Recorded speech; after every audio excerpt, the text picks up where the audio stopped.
Et pour analyser ces résultats historiques, avec nous, Bachir Thiam, journaliste et spécialiste en relations publiques. Bonsoir. Bonsoir, Noah.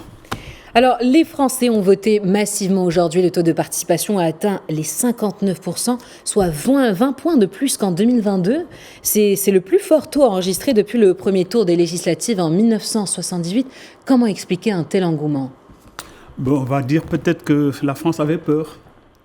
Effectivement, la France avait peur au sortir des élections européennes déjà. Je pense que le Big Bang était là et puis tout le monde s'est dit qu'est-ce qui se passe ou qu'est-ce qui va se passer. En se disant ça, je pense que ça a sonné un peu la mobilisation des troupes. Tout le monde s'est dit il faut voter.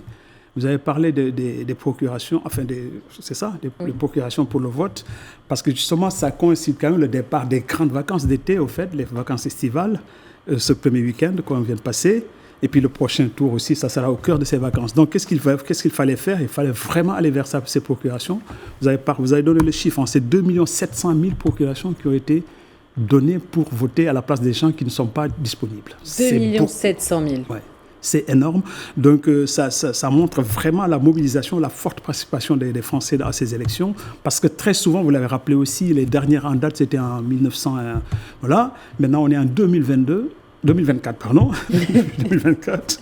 On est en 2024. Effectivement, la mobilisation a été vraiment rappelée à tout le monde. Et tout le monde s'est mobilisé aussi pour dire aux autres, mobilisez-vous, même si vous ne pouvez pas être présent. Faites-vous représenter. Et ce qui a été fait, je pense que c'est très important aussi pour ces élections parce que les enjeux, on en a parlé toute la journée, sont importants et c'est impactant aussi pour nos pays en général aussi. On peut se dire, bon, qu'est-ce qui va se passer pour nous parce que nous sommes quand même au cœur de cible de ces élections parce que tout a tourné autour de l'immigration, autour de la sécurité, de l'islam, de toutes ces questions qui nous concernent, qui concernent en partie les migrants qui viennent aussi de chez nous et qui sont en France, tantôt pour des études, les autres pour du travail, les autres aussi pour chercher une meilleure vie au fait. Alors, pour revenir un peu sur ces premiers résultats, les résultats qui annoncent le RN vainqueur avec plus de 34% des votes. Est-ce vous pouvez nous donner une petite analyse sur ces résultats ? Oui, là aussi, il faut y aller peut-être encore doucement parce qu'on n'est qu'au premier tour et je pense que si on revoit un peu le candidat du RN, le porteur du projet, en tout cas Bardella, qui nous disait s'il n'a pas la majorité, s'il n'est pas élu en majorité par les Français, il ne va pas gouverner. Donc d'abord, il faut qu'il passe. Et on est qu'au premier tour, donc, et puis le deuxième tour, c'est dans une semaine. Je pense que déjà, il y a une mobilisation des autres partis, en tout cas des autres alliances, qui veulent barrer la route au RN. C'est pas gagné, ça veut dire simplement que c'est pas gagné. Bardella, certes, sort premier, son parti, le RN, plus la coalition qu'il a montée en dernière minute avec Éric Ciotti, voilà, l'ancien des Républicains. Oui, justement, j'allais y venir. Emmanuel Macron, juste après les résultats, s'est exprimé pour appeler à faire un large rassemblement démocrates et républicains.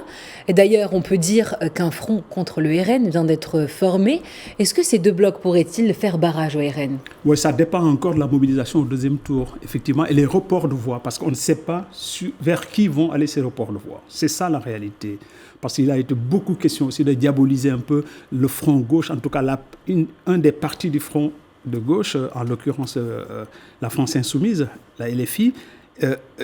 Beaucoup ont tourné autour de ces questions, autour de la personne de Jean-Luc Mélenchon, qui est un peu clivante, il faut le dire, mais c'est une forte personnalité. Et ils ont fait focus sur ça en disant que, bon, pour certains qui voulaient diaboliser, disaient, bon, il ne sera jamais le Premier ministre des Français. D'autres disaient, mais lui-même est sorti pour dire, mais calmez-vous, il n'y a pas d'enjeu pour moi. Je suis candidat à rien du tout. Donc, pourquoi vous tournez autour du pot et parlez que de moi ? Or, la question était vraiment sur des questions politiques qu'il fallait poser. Non, ils ont voulu encore botter en touche pour, effectivement, manipuler l'opinion publique.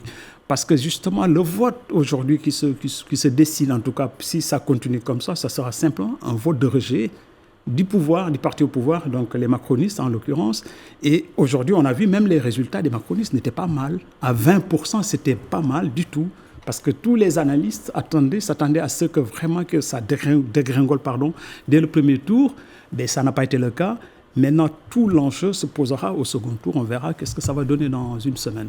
Alors après, avec ce taux de participation qui a dépassé les 59%, c'est soit 20 points de plus qu'en 2022, est-ce qu'on peut dire que cette année, il y a une plus grande mobilisation de la jeunesse française ?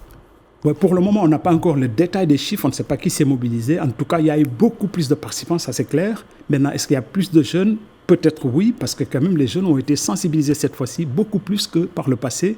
Et beaucoup de jeunes aussi se sont exprimés aussi. Il faut le dire parce que des jeunes, on va prendre un exemple, Mbappé qui est jeune aussi, qui est footballeur, qui est jeune, qui est une vedette, s'est prononcé de manière très claire à faire barrage au RN, aux extrêmes, quoi, il avait dit au départ. Maintenant, bon, les extrêmes, selon les définitions, certains disent c'est la gauche, l'extrême gauche et l'extrême droite. La LFI ne se considère pas comme une extrême. Donc pour eux, c'est un parti de gauche, c'est point barre, quoi. Donc ils se disent, écoutez, nous, on n'en fait pas partie.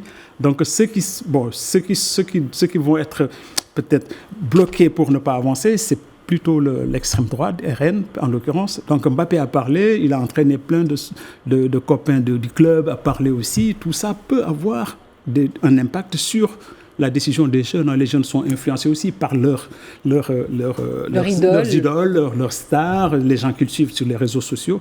Donc ça peut effectivement vouloir dire aussi que les jeunes ont été beaucoup plus sensibilisés, même si on n'a pas encore des données réelles. En tout cas, pour le moment, on ne sait pas qui a voté, qui s'est mobilisé, mais la France entière s'est mobilisée par contre. En tout cas, on est plus exposé aux informations politiques à travers les réseaux sociaux aujourd'hui.